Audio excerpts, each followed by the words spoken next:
বছরের প্রথম দিনেই ব্যাসে করে পিকনিক যাওয়ার পথে মর্মান্তিক দুর্ঘটনা। ৬০ জন যাত্রী নিয়ে নয়াঞ্জলিতে উল্টে গেল পিকনিকের বাস। বুধবার সাত সকালে ঘটনাটি ঘটেছে কোচবিহার ২ নম্বর ব্লকের মধুপুর গ্রাম পঞ্চায়েতের কালপানি এলাকায়। দুর্ঘটনার পরেই ব্যাপক চাঞ্চল্য ছড়িয়ে পড়ে এলাকায়। আশপাশ থেকে ছুটে আসেন পথ চলতি মানুষ ও স্থানীয়রাই আহতদের উদ্ধার করে হাসপাতালে পাঠান। স্থানীয় সূত্রে জানা যায়, এদিন সকালে মোয়ামারি থেকে গরু বাথানের উদ্দেশ্যে রওনা দেয় একটি বাস। সেই বাসে স্কুল পড়ুয়া সহ প্রায় ৭ জন যাত্রী ছিল। ঘন কুয়াশায় ৪ নম্বর কালপানি এলাকায় একই কালভার্ট পার হতে গিয়ে নিয়ন্ত্রণ হারিয়ে নয়াঞ্জলিতে উল্টে যায় বাসটি। ঘটনার পরে স্থানীয়রা উদ্ধারে কাজে হাত লাগান। এই ঘটনায় ১০ জন আহত হয়েছেন। তাদের কোচবিহার MJN সরকারি মেডিকেল কলেজ ও হাসপাতালে পাঠানো হয়েছে। বাড়ি এখানে আমি সকালবেলা একটা খুব জোরে বিকট শব্দ আওয়াজ শুনতে পেলাম। শোনার পরে আমরা তাড়াহুড়ো করে সবাই ছুটে আসলাম। এসে দেখি একটা পিকনিকের বাস পড়ে গেছে, পড়ে জলে পড়ে গেছে।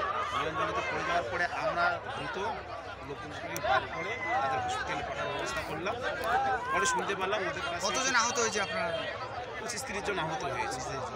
৫০ জনকার মতন ছিল, ২৫-৩০ জন আহত হয়েছে।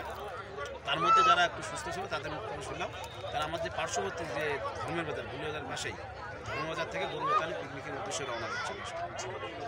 বারবার এই জায়গাটা একই জায়গায় বারবার দুর্ঘটনা হচ্ছে, আপনাদের স্থানীয়দের কী বক্তব্য?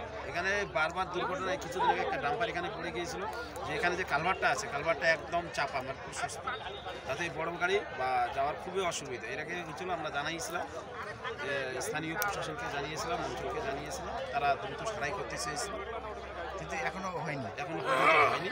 তা আপনাদের মাধ্যমে আমি প্রচার করতে চাই যাতে এটা দ্রুত সারাই হয়। এবং এটা আমাদের বর্তমানে এইটাই হচ্ছে মেন রাস্তা। কোষাডাঙ্গা থেকে আমাদের ভুল্লার বাজার হয়ে ধর্মবাজারে সুটকেবাড়িতে বড় বড় গাড়িরা এদিকে যাওয়া আসা করে। এই রাস্তাটা যাতে দ্রুতভাবে সারাই হয় তার একটা আপনাদের মাধ্যমে